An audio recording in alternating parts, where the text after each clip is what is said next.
Good afternoon, everyone. Welcome to this Monday's Wealth Creation Show. And today we're going to be talking about achieving your goals and setting new ones, which I think is quite relevant in anybody's journey. We talk a lot about achieving success and the journey that takes you to that your ultimate goal, but you really need to look at achieving those goals. And then once you've achieved them, I think it's then think about, right, where do I go next, and setting the next benchmarks. And it is for me anyway. I mean, what about you, Jim? It's probably one of the most important things. I mean, I say every single time, set yourself a goal to win once, but in order to win several times and all the time, get yourself a process.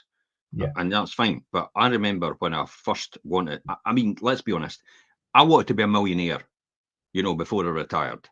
And that I had 65 in my mind for some reason. But I also wanted to retire before I was 40. So I suppose when you think about it, unconsciously, I'd actually told myself I'm going to be a millionaire before I was 40. I never realised that, but we realised that later on when I did all the numbers. So 30-year-old was when I retired from industry, financially free. I had a portfolio, maybe about, I think 35 properties at that point in time. I was earning a lot more part-time in my side hustle, effectively, than I was as a full-time financial controller and manager of a company, a manufacturing company. So that made sense. And I was working, literally I was only working 1 day a week for that. And yet the financial controller thing was like 160 hours a week. You're slogging it hours Yeah, it was full time. Another one was just like mainly passive. And it's like, what? This can't be true, surely. But the one thing I identified, which almost sent me to rack and ruin, was once I'd hit that target and retired before I was 40 and being a millionaire, and it was like, oh, I'm not really sure what to do next. Honestly, it was like that. It was like, I'm not really sure what to do next. And I call the year it followed after that, from a 38th to 39th year, my year of lost in translation. Just kind of stuck in between. I had no idea where I was going, what I was doing, how I was getting there. I had no other goals apart from what I'd really focused on in the first instance. And for want of a better phrase, it almost killed me. Yeah. Mentally and physically, just the whole thing. That's why people end up, when you get footballers and you get American football stars and you get the athletes and all the rest of it, when they finally retire, you know how some of them just go to rack and ruin and they go to the drink, they end up getting into fights and all the rest of it. It's because they've not actually planned for anything else after they're retired. They've been up here for so long, and then they come in and it's like, what do I do now? Yeah. It's like, what do I do now? Oh, you've just dropped yourself off the end of a cliff. Yeah. That's what it's like.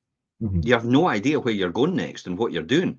And so I think it's, well, let's not talk about goals all the time. Let's talk about a purpose. Okay. I think it's passionate about having a purpose and actually leaning into your talents that you have already. Now, your passion and your talents might be in complete difference. You might be passionate about, being an artist, but you mightn't be that good at it. But your talent actually might be in music, or it might be in public speaking, or it might be in a state, or it might be in, it might be as an accountant, a solicitor, you name it, a politician even, or a lobbyist. So it's all the things I like to do. It's funny that. It's like that's what springs to mind. Anyway, but that's, so your talent, it could be different from your passion. And we talked about all the time, and Gary Vee talks about it as well, about following your be passionate, follow your passion. It's like, but your passion isn't going to make you any money. Just be realistic, eh? You could be passionate about anything for the rest of your life, but if you're living in the street because you've not got an income out of it, then you'll not be passionate about it very long. Yeah, and do you know, a lot of people, like, they say that obviously if you're passionate about something, head for that. And it's not always what you're maybe passionate or interested in that you're actually the best at. It might be something else. Like, say, you might be very good at, well, we'll use property investment, but you might find it very boring. Yeah, well, that's what I mean. And it's like, well, there's no excitement in this, but it's making money. It's keeping you going. It's working. Do you know where my talent lies? My talent lies in probably having a property fund. And I've yet to do it where everybody else can invest in that property fund, and I can make them an absolute ton of money and a fortune over time. You've spoken about that a few times over the years. Yeah, that's where my talent lies. Definitely. Is it my passion? Nah, no really. It's like, but it's a means to an end because it allows me then to have the freedom, which is my passion, to do what I want to do and say what I want to say without being accountable, because no one else controls the purse strings on my income. Even the government doesn't control it. And I could do what I want when I want, whenever I want. Yeah, And you've not got anybody that's answer where you. that's my passion. So that's my passion. My talent is definitely developing wealth, definitely building and developing wealth. That's where my talent lies. You know, I know that straight away. And it's also my talent is in systems and processes, because I could immediately see something and know how to solve it straight away without actually even doing anything, or even experience my first experience. I just phoned up the Waldorf Astoria, which is the Caledonian in Edinburgh, and you know I had to phone 3 times and get cut off 3 times before I actually got somebody. What does that say about what they're doing? Yeah, you would That's think 600 quid a night, by the way. £600 a night, and you can't answer the phone. That's mental. There's something inherently wrong with that system, but they're there because of what they do, and they do it very well. In the service. But that is not a great experience having to wait. And I phoned them maybe about a week ago for the same question, and it rang out again. And that then leads me to believe that they're overwhelmed, and it's like they should have some mechanism in place straight away where that immediately goes to someone else, or even in a call center, in order to be able to answer the phone correctly, especially if you're paying £600 to £1,000 a night. Yeah, or even diverting you to somewhere where you could leave a message or whatever, and somebody then calls you back. Wasn't even able to leave a message. That's crazy. Now, am I going to say anything when I walk in the door? Absolutely not. You sure? Yeah, because I've just learned to shut my mouth when it comes to that, because they don't want it to be solved, because they're probably making a ton of money what they're doing anyway, so they don't want to concentrate on anything like that until the tide turns. And then they go, right, where can we make efficiencies? How can we be leaner? Where can we trim all the fat off it? That's when they want people like me and my talents to sort that out for them. Yeah, and that's where you can make big money. Yeah, that's where you can make big money, being a consultant to these sort of industries, and actually telling them where they could streamline it, where they could make it more efficient, and where they could actually provide a more world-class customer service experience. They don't want to know about it when they're on their way up. Most people want to know about it when they're on their way down. You see it all the time, don't you? You know, it's like on community pages. Can anybody help me? It's like, I'm needing some, I'm needing some help. Please share my business. You know, it's no going that well. I know why it's not going great, because when it was going great, you didn't do any drip feed campaigns to keep it going great. You just rode that. You rode that wave.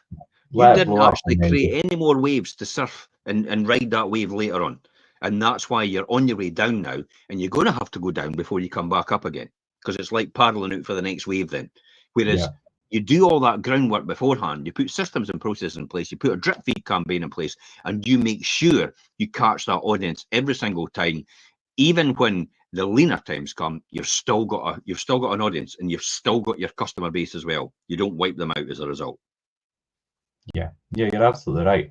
And I think we talk about achieving goals, but achieving purpose or identifying your purpose, a lot of people will probably be held back and find obstacles like their self-belief as well. People don't believe they could actually maybe achieve or obtain their purpose, or don't have a clue what their purpose is.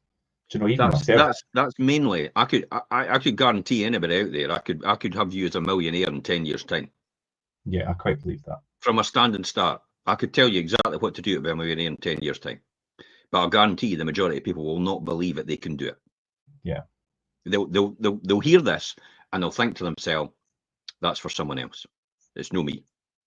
Because they're not focused. They're not focused on that, so they won't hear it as a result. And if they do hear it, that wee voice at the back of the head thinks to themselves, that's no me. Yeah, definitely. I've had that voice. I still have that voice sometimes. And also, you're saying about, obviously, you could take somebody for a standing start and guide them in that, and it's like all about, and that's identifying, right, okay, this guy knows what he's talking about. This is the path he's telling me to follow, and actually following it to achieve. But they'll not discipline themselves, Richard. They will not discipline themselves over the next 10 years to do exactly what I say, because they don't want to pay that price. If I told them what price they need to pay based on their personal circumstances, they won't want to pay that price. But what does it give you? What will it give you if I can do that? What does it give someone to have that capacity, to be in that position? Would you work where you are working just now? Would you start your own business? Would you travel the world? Would you drive the car that you're driving just now? Would you live in the house that you're living just now? Would you help the charities that you always wanted to help? These are all the things that sort of wealth can actually afford you to do. Yeah.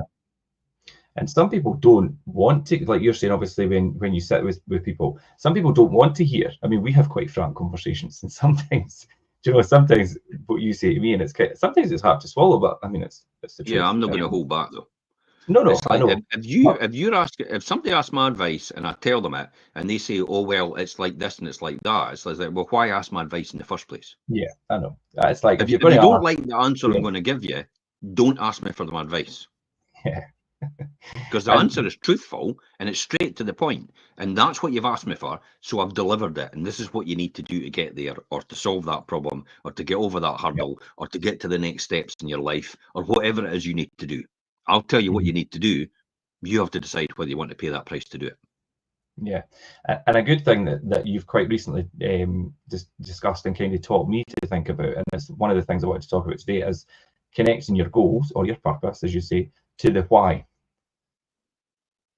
So really, like, obviously achieving your goals or your purpose, where they're meaningful, making them meaningful and connecting them to a reason and a purpose, like we said. I'll guarantee you, Richard, you will never do anything if you don't have the why. The why, yeah. You could have all the goals in the world, but if you don't have that why, you will never. It's the goal. The why is what will drive you forward every single time to pay the price for the goal that you want to achieve, or the goals, or the lifestyle, or whatever it is you want to achieve. The why is what will drive you forward. The why is the fuel. The goal is the destination. The vehicle is what you choose, the method you choose to get to the destination, and that vehicle could change. Some people might not want to go to workshops. Some people might not want to have a mentor. So that vehicle could change every single time. Yeah. Some people might not want to read the right books. They might not want to listen to the right podcasts. They might not want to attend the right functions. They might not want to listen to their mentor. These are the four key things, fundamental things. Yeah. The wheels on the car, which will accelerate you up that super highway to get to your goal quicker. But hey, if you want to take a wee bit longer, then don't. What if somebody doesn't want to do one or possibly even two or these things? Just take longer. If you're disciplined enough, you just take a wee bit longer. But I tell you what, in 10 years' time, you'll be a hell of a lot further forward than you are right now. It's interesting because I sat with Ben last night, and Ben was telling me about, imagine having your kids. Even your kids are worth. Just let me your son for people listening. Imagine having your kids worth 6 figures in their 20s. It's like, what? How did you manage that? It's like, we just watched what you were doing and did that. It's like, that's weird. And that's their net worth. And it's like, really? It's like, when I was your age, I was stony broke, still rating in ashtrays for Doubs so I could get roll-ups. It's like... when you think about your 20s. But this was interesting what Ben said. It says, Ben gets paid less than Scott. Okay, and it's a lot less, right? But Ben has a more high-profile job than what Scott does. And Ben went, no, this is the long game. He says, once I'm in there now, I'm an introduction into there. I'll be doing what I'm doing. Once they're building a new complex, I'll be instrumental in putting that complex together and putting all these systems in place in order for that complex to work. And therefore, in 2 years' time, and therefore that'll go in my CV, and therefore that'll increase the value of my services and what I do. And therefore, I'll either get an increase and have a new position, or I can go to another position and actually get a far better result as well. And it's like, holy shit. This guy, so he's identified why he's doing what he's doing just now. Yeah. Thank you, God. It must have sunk in. Yeah. But that's good. He's identified the why and what he's doing and thinking. But he's no bothered. He's like, the base is fine for him. The base salary. The base salary is just basically minimum. But he's no bothered. He's like, because this is the step. This is the pay I need to get there in order to do that. And I'm saying, well, what do you want to do? It's like, and then we got talking about property investment and how we could do that.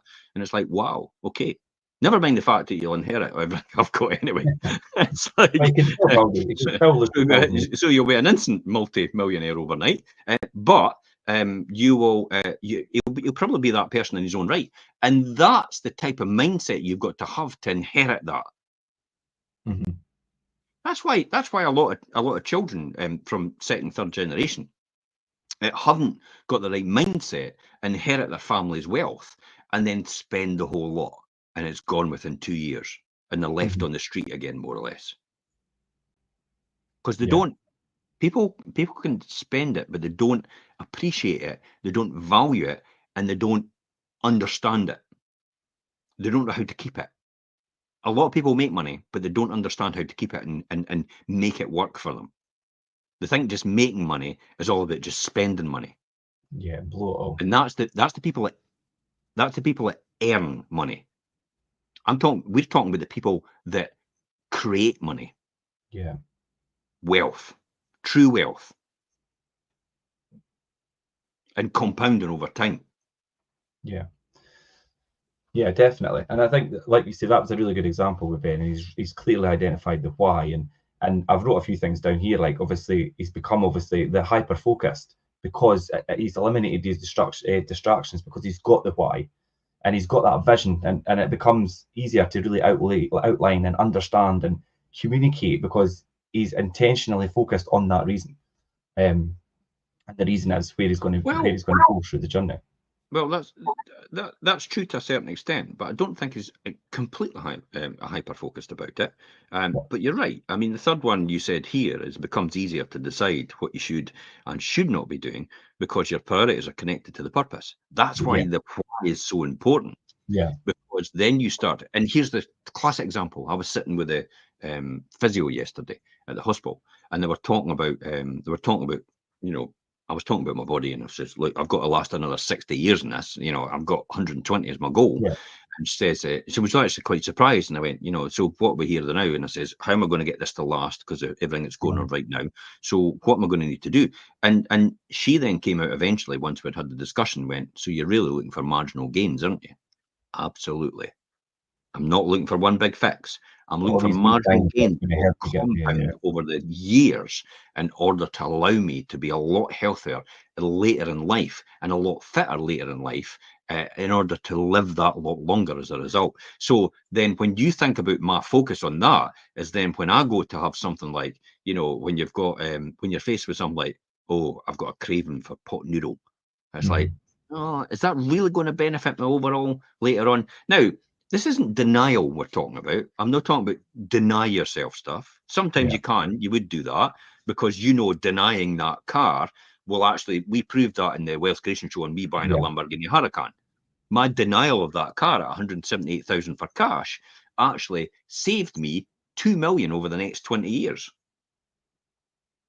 by buying a house and investing in it and making money out of that asset. Money that you made out of that, yeah. So the denial of one thing means the creation of another potentially, and it always does. So it's priorities in life that you've got to choose. And by having that why, you're right, it gives you that higher purpose of the connection to what you're needing to achieve and makes you make more observational and rational decisions that are focused for you.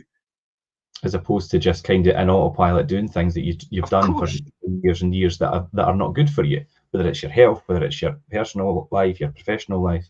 Everybody's got them, and they just kind of fall into, they become bad habits. Which we've all picked up over years. This then takes you to your fourth thing that you wrote here, Richard. You start to understand what's most important in your life and career, which creates clarity and meaning. And it's true. That's what happens every single time. I need to take my own advice.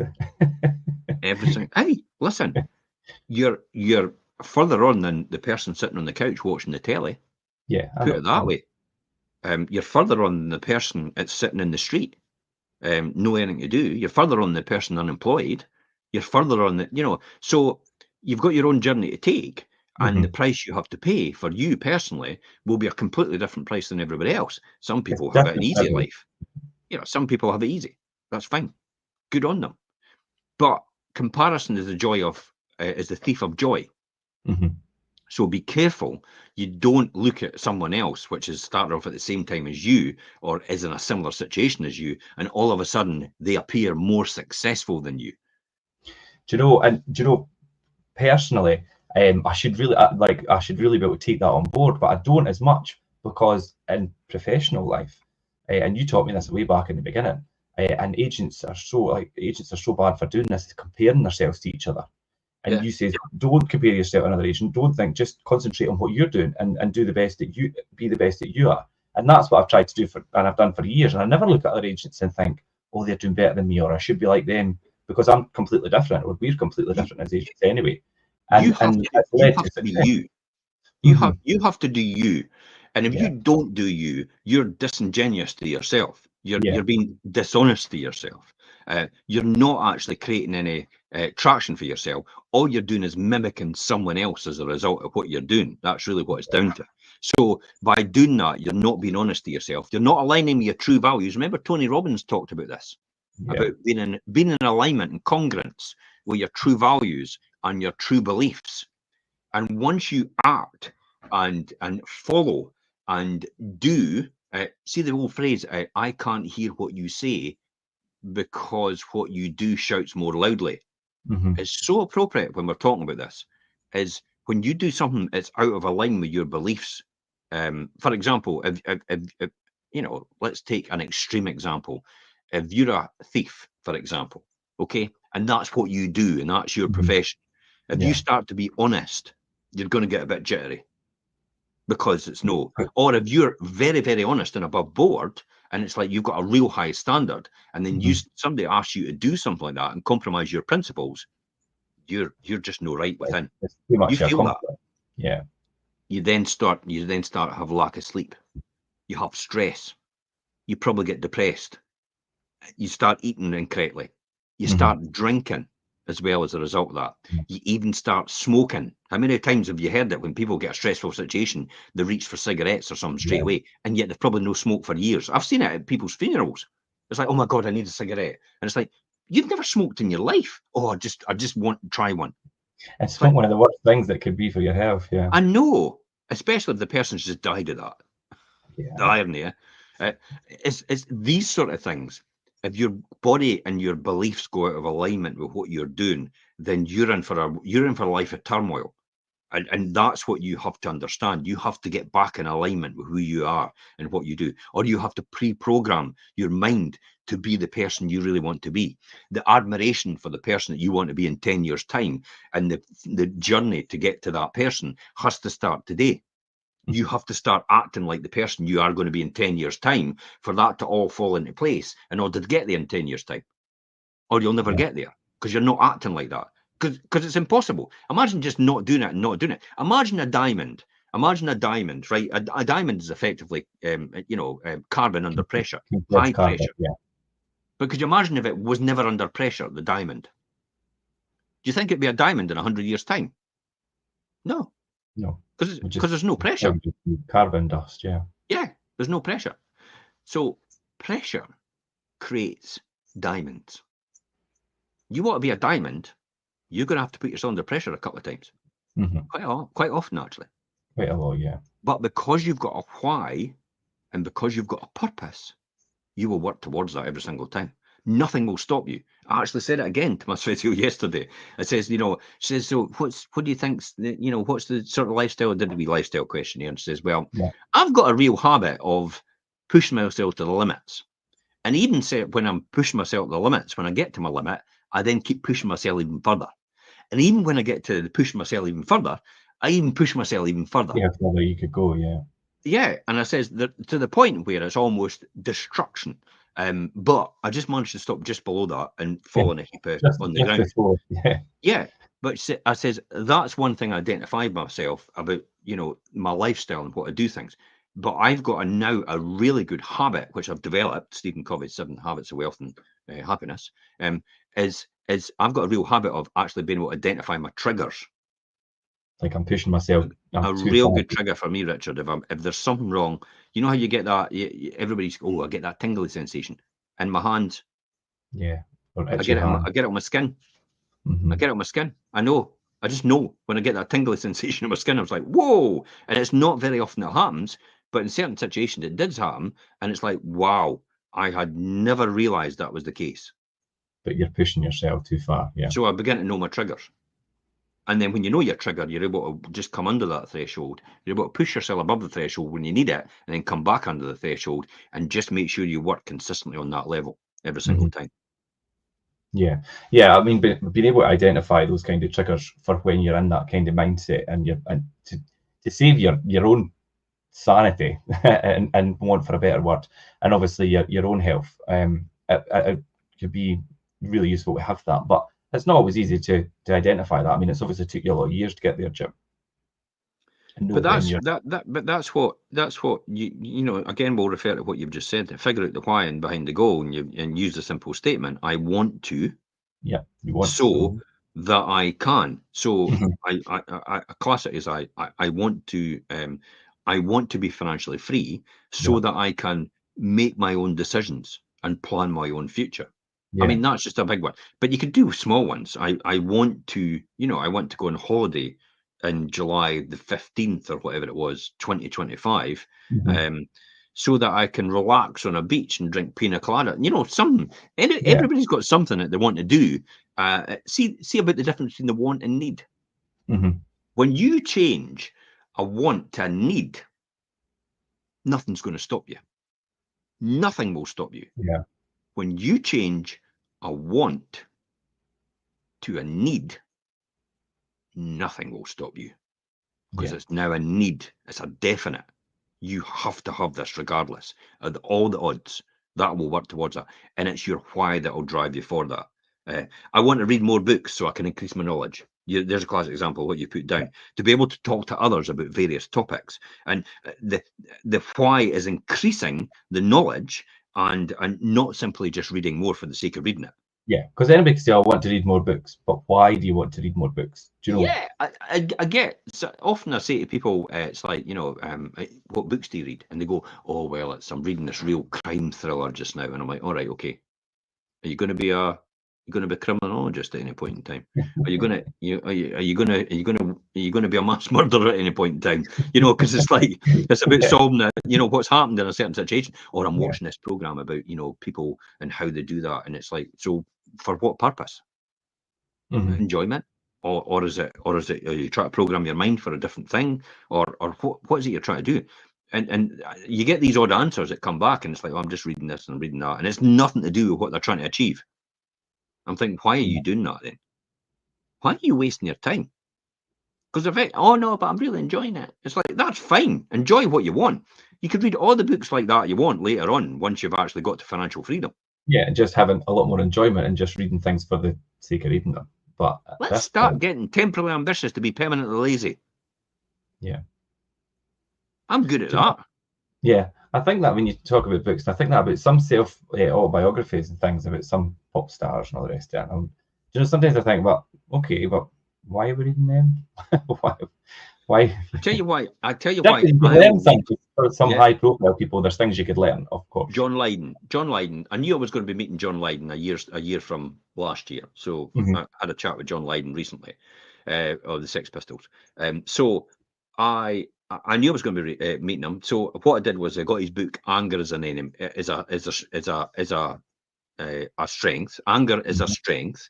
I think that's what it is. Anger is your strength. And I went through all his childhood and all the rest of it, and what happened to him and how it happened to him and everything like that. And I began to understand the person. But the reason I read it is because, how did he get to where he was? Just with being a guy off the street with no O grades, and basically abused when he was younger. Let's be honest. And so how did he end up being where he is right now? How did he get to that? How did he get to there? And that's what I'm trying to learn. It's not. I understand I like understanding the person, but it's more, what's the processes that they actually used in order to get there, and what's the successful stuff which you can learn from and implement possibly, but what's the failure stuff that actually didn't work for him, how he ended up where he was sometimes on in different situations, and that's the stuff you avoid. So when you see that coming yourself, it's like, oh, John Lydon did that. It's like, oh, I'm not going to be doing that. It's like, because I know what happened to him when he did that. That's a classic. You know, if you look, success leaves clues. Yeah. Oh my God. If there's ever a better expression than saying it's success leaves clues. So look at the most successful person you know. Find out how they take them for a coffee, do anything, even a chat with them or whatever it was, and or watch their podcasts, listen to everything they're doing, find out what they're saying. If you find out later on it's not what you want to do and your ladder's leaning against the wrong wall that you're climbing, then by all means change to something else. Don't think it's been a waste of time, because you've learned something in that process anyway. Even if you've just learned, right, that's what I should not be doing. At least you've learned that. Because sometimes it's more important to eliminate what you don't want to do. How many people actually work at school and actually say, see when I grow up, at school, I want to be an estate agent? No one. No.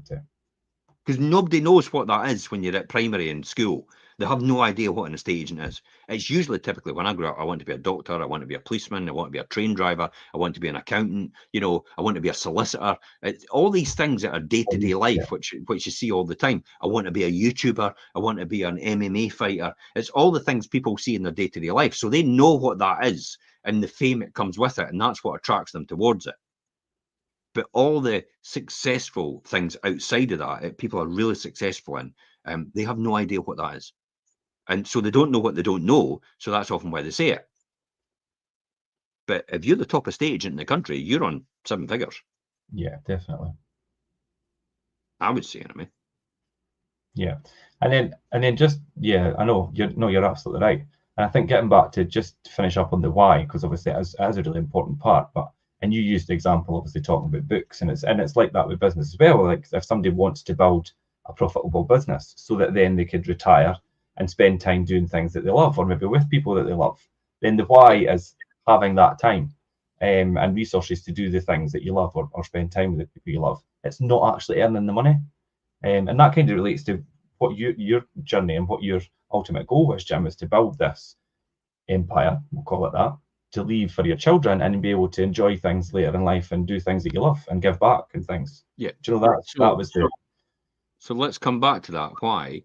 If your why is achievable without you doing what you're about to do, then it's the wrong why. Right, and what I mean by spending time with family and, I want to spend more time with family and friends and all that, it's like, well, what's going to happen is, if I tell you what, if you just cut back on your job, you can spend more time with your family and friends anyway. Yeah. It's an easy option, isn't it? It has to be a really bold, audacious goals. Something which you think only what you're doing right now and what you're about to achieve can ever get that at all. And that's the only way you can get what you really want, is through that process. Now, everything else will come as a result of it. Trust me, happiness comes as a result of that as well. It does make you happy, by the way. Yeah. Have you tried it lately? That's what I say to people. It's like, oh, money. I don't know. I don't think I would like all that money. Have you tried it lately? Like, at any point, did you ever try being wealthy? And that's have you experienced it? And it's kind of inherited and indoctrinated into people, like, oh, money doesn't buy you happiness. Money will not make you happy. Because they're skint. They don't want to admit the fact that they've no way out of it. So they don't want to admit themselves to themselves it's not achievable for them. In their mind, it's not achievable. In my mind, it is achievable for them. They can do it. But in their mind, they think they can't do it. So their way to rationalize it, which is rational lies, telling yourself rational lies. Yes, that's all it is. The way to rationalize it is to tell themselves, it's like, oh, well, I don't think I'm really happy with all that money. Try it. I bet you these people even play the lottery. Yeah, probably. Yeah, they probably will. It's like, I don't think I could enjoy that money. You play the lottery? Yeah. So why do you play that then? Why do you play it then? For the money, obviously. So I thought you wouldn't enjoy it. So does that mean you're going to give it away then? If you win it? Oh, no. No. See the conflict. See how the conflict isn't incongruent with each other. They're not in alignment with each other.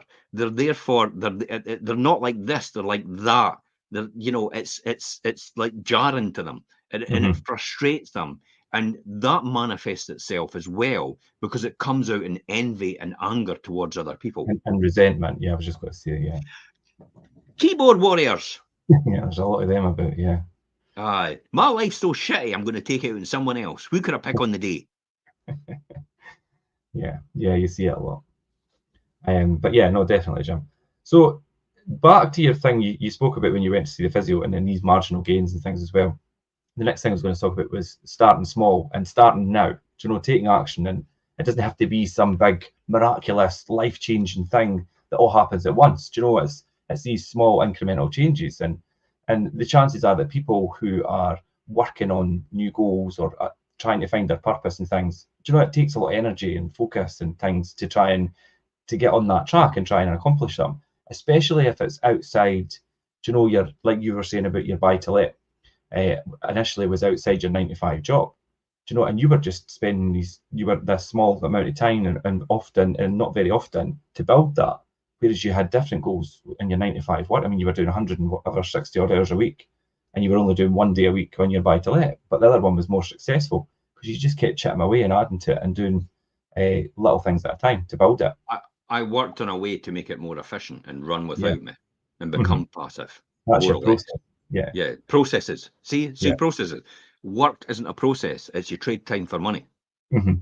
Building a business is processes and systems and getting other people to help you in that process. That's the key here. Now, this is quite important. You said start small and start now. I absolutely agree with that 100%. Let me give you a perfect analogy of why you start now on whatever you're doing. Do not delay, no matter what it is. Start now. And I'll give you a great example of that. 1 pence doubled up for 31 days.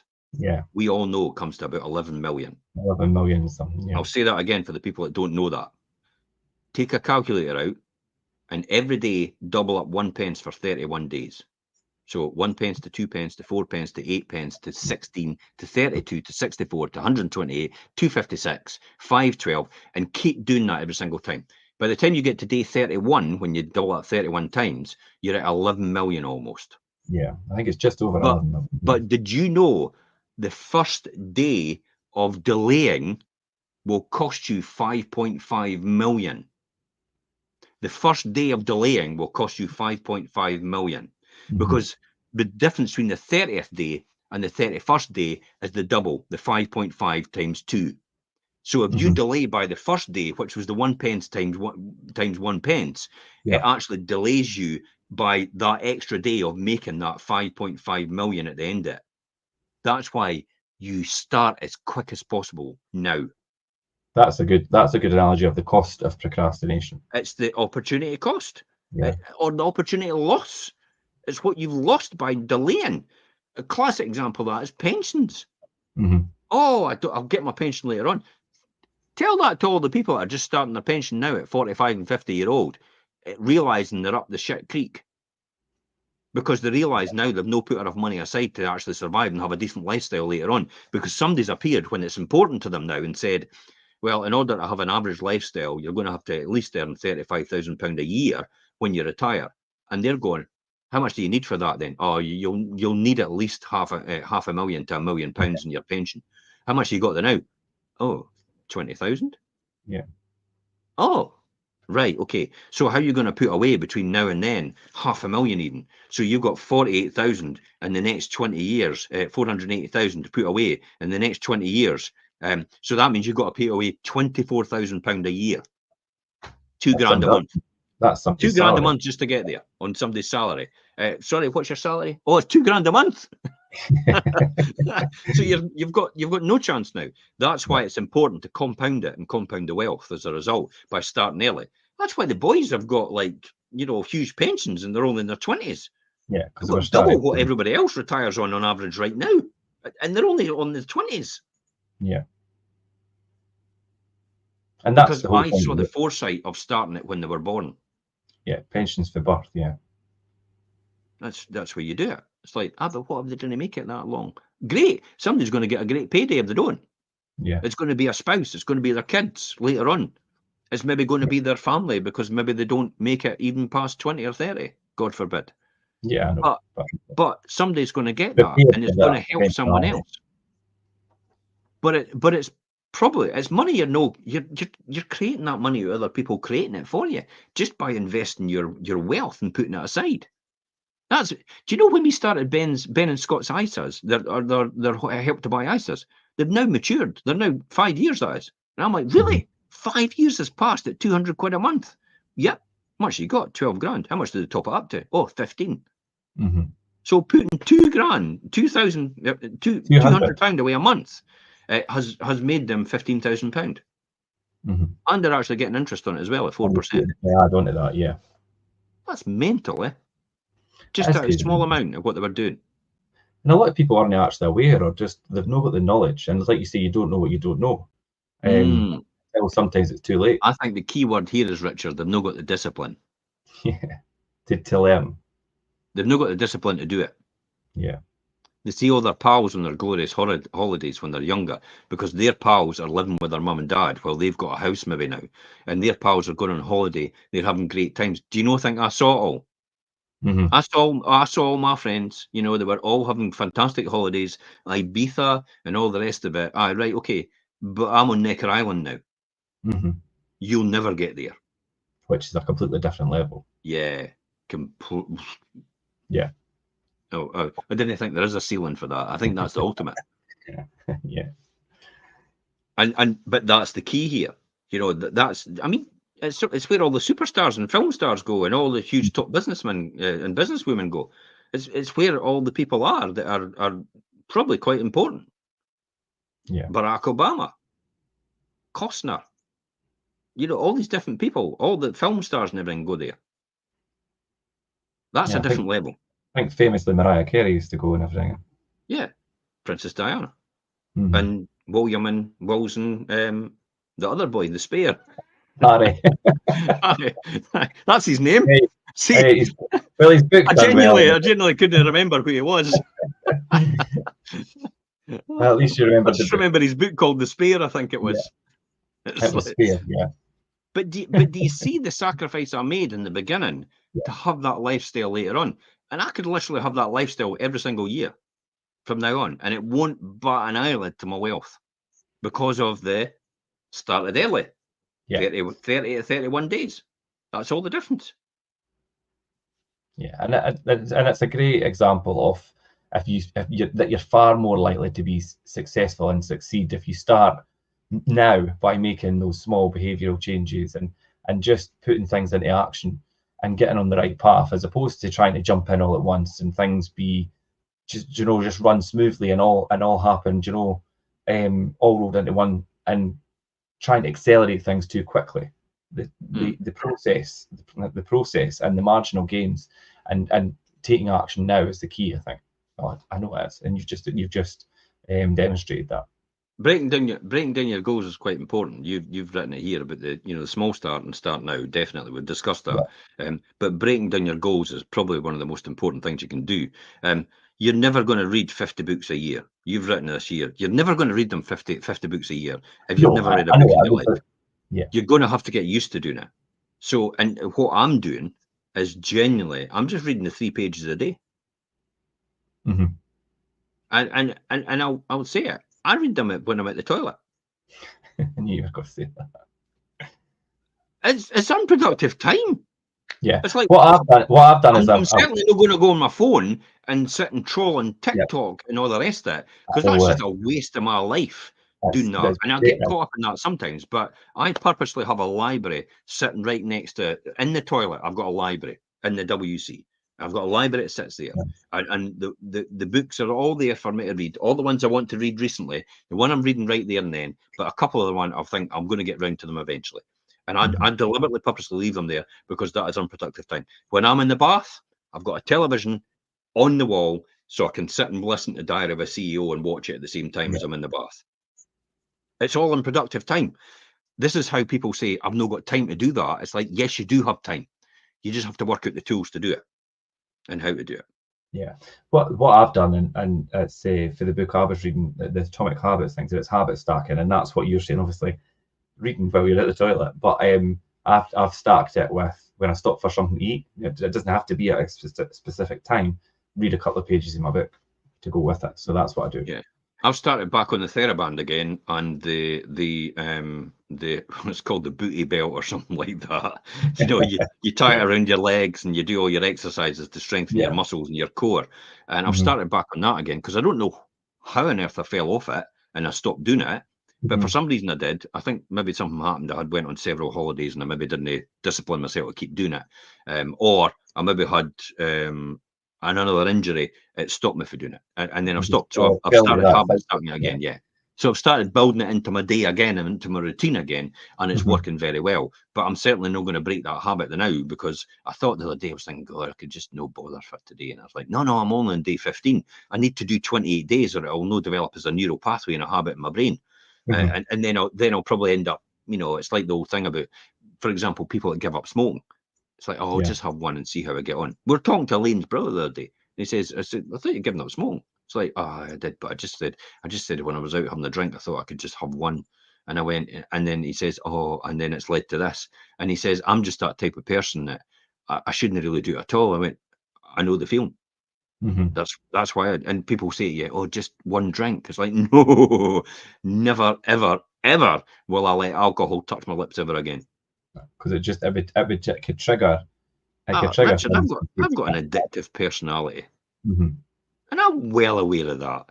Yeah, and it's a superpower because I tell you what, when it comes to property investing, having an addictive personality is like, I love this. It's great, and you love the grind. As a result, when it comes to being a estate agent, I love this. I love the grind. When it comes to being a business owner, I love this. I love the grind. It's all the addictiveness you get out of it. And that's why I love doing what I do, because I get so used to the grind. I fall in love with the whole process.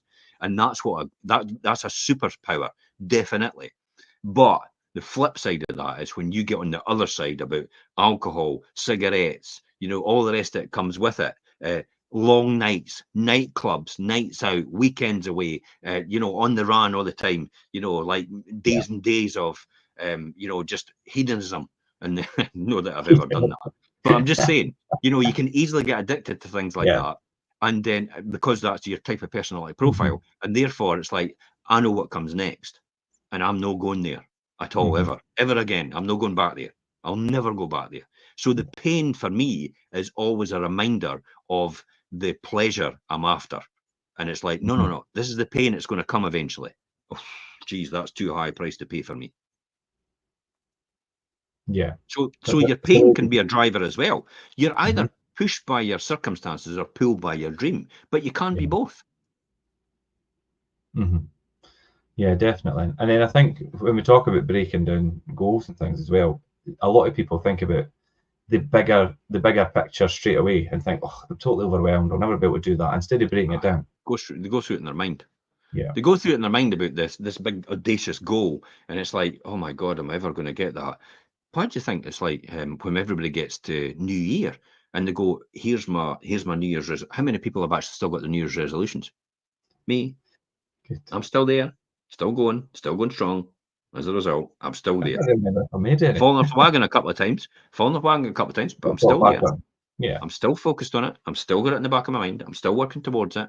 And if it doesn't matter if it takes me 2 years, I'm not bothered. I'm still focused on it. And I'll get further forward as a result of it. And that's why when people have their New Year's resolutions, this is what I want to lose 5 stone. And they're getting into the first month and it's like, you've lost £2. It's like, oh, this is never going to work for me. But hold it. If you lose £2 every month, then after 7 months, you've lost a stone.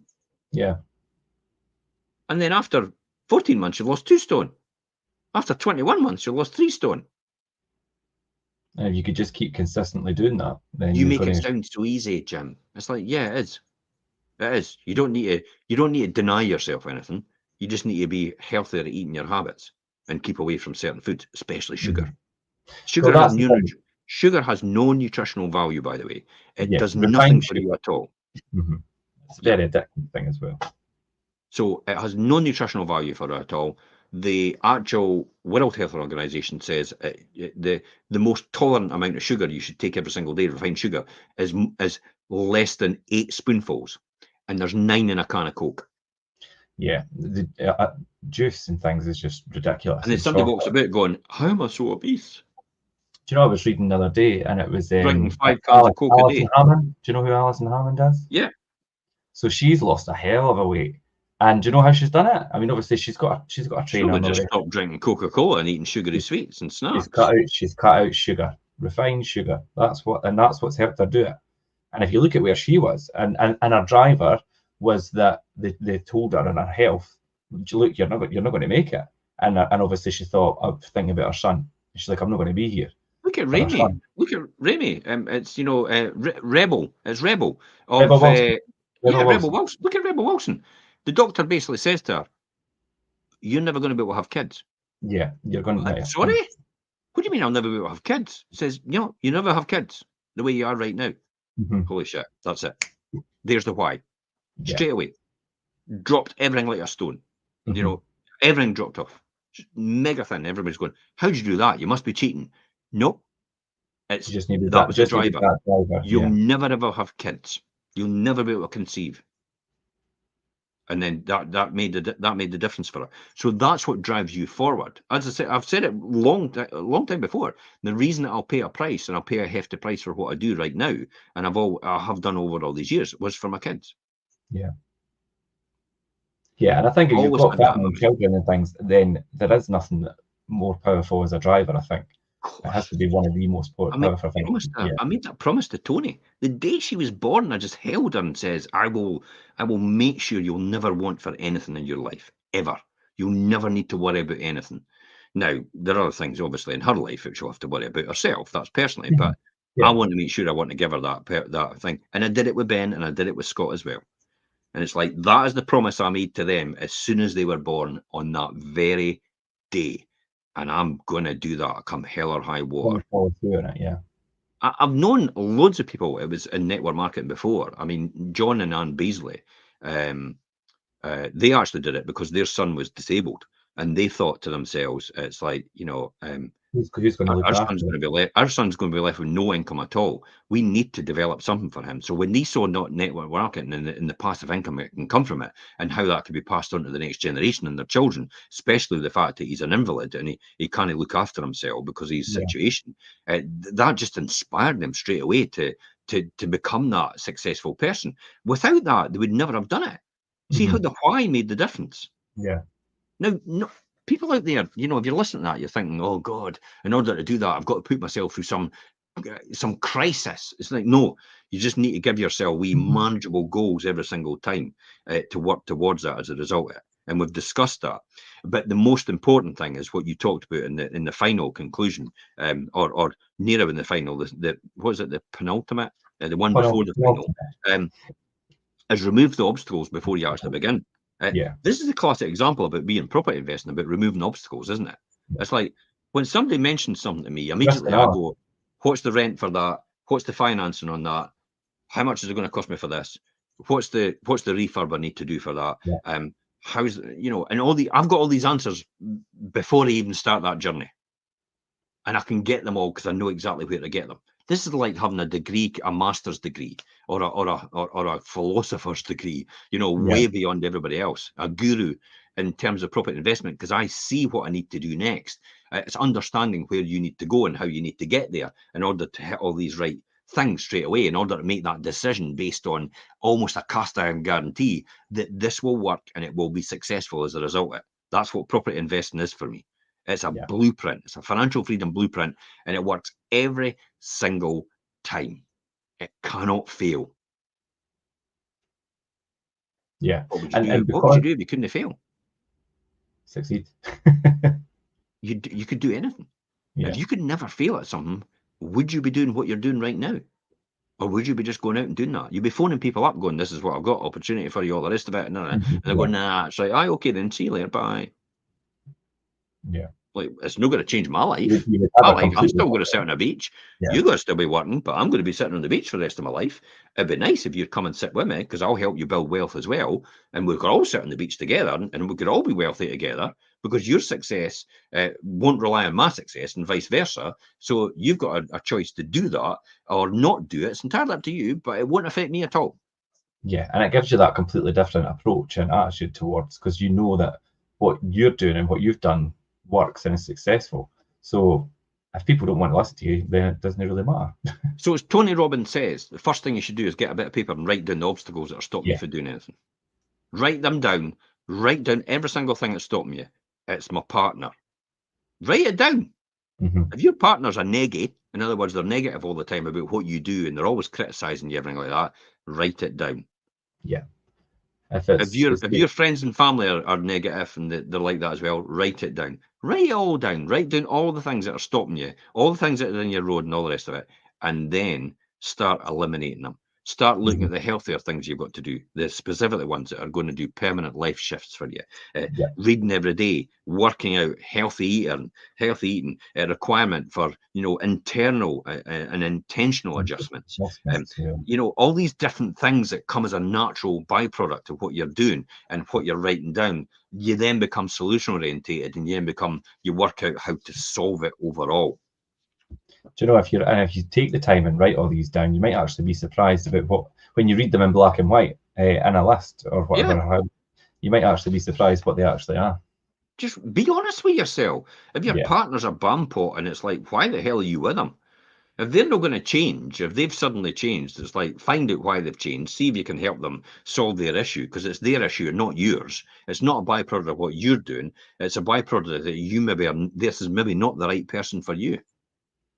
I hate to say that, but I've seen that quite a lot where people actually just tolerate it for the rest of their life. And then once the kids have left, then they go to themselves, I'm leaving you. And by that time, it's like, I wish, and then they say to themselves, I wish I'd done this years ago. Yeah, because they then realise and change into somebody completely different or who they should have been. Yeah, but what do you think they just taught their kids? Yeah. To turf it out, even though you don't like it,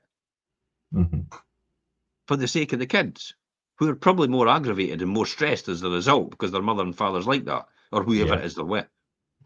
Yeah, that's what people don't understand. Is they don't get it. But the final one, definitely the final one, Richard. Let's cover this one. Yeah, celebrating the wins. I think celebrate or to acknowledge that your wins and take that time and really reflect and appreciate where your efforts. Credit where credit's due to yourself. If you have been successful or you're continually being successful, whether it's creating new habits or you've got rid of those obstacles or you've really started to break down what you're doing, because not everything always goes to plan, and each and every time. So when you pause and really evaluate and think about what you have done or what went well or maybe what didn't go well, you could really then improve on how you continue your journey and how you set your new goals and things, and you'll learn a lot better and be better prepared for the next stage or the next round as such. So do you think it's important? I don't like to say celebrate, because then people think, oh, celebrate, let's go on a big fancy holiday or do something. Let's buy a car, let's do this and let's do that. When you've got that in your mind that you're going to celebrate. So what to do is put measurable goals in place, but put wee rewards in place at the same time. And I really mean, it's like when you hit a certain mark, it's like, we'll have a night out. I mean, a night out isn't just a meal at a fancy restaurant. And because we've hit a really good milestone, we'll maybe go on, a wee weekend away or something like that, because we've hit another better milestone. We'll maybe have a night out at a hotel. I mean, how long I waited to actually have a night at the Caledonian. It's like since the days that the politicians used to stay there, and that's 1980s. When it was like prestigious. Well, it is. It is. It's the Astoria. It's like, wow. It's like the Caledonia. It's where all the stars stay and all the politicians stay. And I think, I always wanted to have that and delayed gratification. I'm going to have it now. But the best part? It's no me. It's no me. It's paying for it. Yeah. Well, that is the best part. That's even better. When someone else is paying for it. Wow. It's like a weekend. That's an even more a kind of additional acknowledgement of obviously your successful journey and things as well. But I think what's really important about acknowledging your accomplishments and doing these wee things, like you say, a meal or a weekend or whatever, it gives you that, it makes you feel good, and it releases that dopamine thing that everybody chases, the dopamine in your brain and things, and then that reinforces another behavioural habit, because you're like, okay, when I hit my benchmarks or my goal markers, I get to have a wee reward. We'll get to go. We'll go to a concert or we'll go do this, and then you associate that with your success story and these wee markers and these wee acknowledgements of your accomplishments. Yeah, I mean, look at the concerts things. You know, all my friends Yeah. used to go to concerts at schools and stuff like that. I Mhm. never used to do anything like that. You know, because it was like, you know, it didn't float my boat or anything. But then Yeah. later on in life, I thought, I went to a couple of concerts with friends. Mhm. It's like, I love this. It's like, flipping heck, I could easily get used to this. And then all of a sudden, I got the bug, and I love live music, and I love going to all these things. But now I can afford to go. Yeah. But I can afford to go in a wee bit of style rather than have to penny pinch, and rather than have to try and save all the time, and rather than have to either put it on a credit card or anything like that. I could just, I could Yeah. pay for it outright. It's easy done. I could afford to do these things now. Not I can't afford to do them, and I have to pay it on a credit card or have to save up for it or anything like that. It just comes naturally, because it's like my standard of living is way below my standard of earnings. Yeah, because you've waited to that wee bit later in life where you're in a Yeah. more comfortable and easier position to do things like that without. I mean, people that do all these things earlier on in life and, like you say, rack up debt, put things on credit cards is the worst, because you'll never get out of that cycle. I'll keep paying it off. You will keep Yeah, paying it off, and that money could have been invested in a fund, which could have actually compounded rather than actually cost you money every single month. All yeah, because you desperately wanted that holiday at that point in time. You couldn't delay it. yeah. I And then, deserve it. and then The it's thing I then it's used to when you have to see, review. Did you really need to do that? Do you the really thing need to do I that? used to see every single time at Craig Tara when we used to go. See, that's the glamorous lifestyle we had when we were younger. Craig Yeah. Tara over in Ayr, right, Hmm. at Haven. So we used to go over there with the kids just on a wee weekend break and stuff like that, because Yeah. that's our level of, living within our means. Yeah. When everybody else was going abroad and having great times, and all these different luxury locations, and paying it all on tick more than likely, and then having to pay it up. So we were going to Craig Tara and stuff like that. But one of the things I always used to notice on the walls is they used to have on the walls, have yourself a drink, have yourself a double, and then it had, you deserve it. Yeah. Honestly, it's like encouraging adults to drink doubles and triples and having it, you deserve it, on the Mhm. actual posters on the walls going into the pubs. It's like, wow, As making it as a reward, basically. look at Poison. L'Oreal. You're worth it. Hmm. They're no daft, are they? Clever Yeah. marketing. You're worth it, because you're worth it every single time. As soon as you say to somebody L'Oreal, what was their phrase? Everybody says, because you're worth it. And that plants in your mind Yeah. every single time. Oh yeah, I'm worth it. I'm worth it. Every time they use their brand, I'm worth it. I'm worth it. That's that's the whole point. Marketing's a really interesting thing, and there was Very, always one very answer. clever. Like Maybelline says, or maybe she's born with it, or maybe it's Yeah. Maybelline. So it's like, so if you've not got Maybelline, What does Red Bull give you? Wings. Of course. And what does Yeah. wings mean?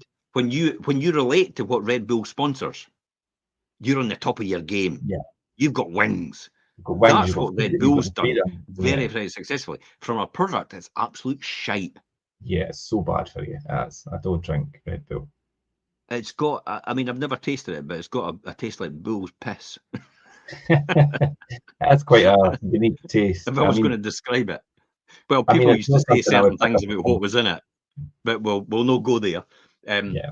But I used to drink, effectively, when I was younger, I used to drink that, and God, sleeping was not, just didn't yeah, have it. and that's what happened. So definitely do these things, celebrate your accomplishments. It feels really great doing that, but do them on the scale appropriate to the win Yeah, that you're of course. getting. Acknowledge people who acknowledge and celebrate their wins not only end up accomplishing more, but they do enjoy the process. Hence the reason why I was pretty grim for the last 30 years, because every time I got to something, and I still do it now, Richard, you know that yourself, it's like when we win the Estes, everybody's going, yeah, I'm going, let's win it next year. Yeah. I don't even give myself time to actually celebrate the fact that we won it this Yeah, year. It's like, come on, let's win it next year. And it's Yeah. like, but inherently, so I'll have to learn to celebrate it now and again. Hence the reason why I'm going on a wee bit more holidays and weekends away than what I did, because it's time for me to celebrate a wee bit more and actually appreciate the fact of what we've achieved. I still think we've not achieved that, by the way. I still find it hard to believe. But yeah, just celebrate it. Learn to love the journey, but also learn to, I suppose, love the rewards as well that come with it. Yeah. There's a fine and that's balance. the There's a payoff. fine balance there. Yeah. No, it's a good That's way the to finish payoff. it. Yeah.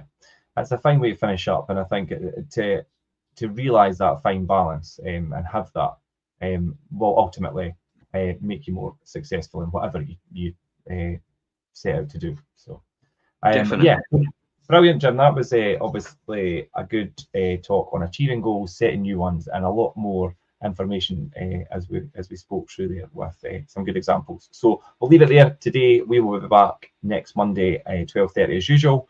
That's all from me today. I'll see you later, and I'll see you later, Jim. Bye for now.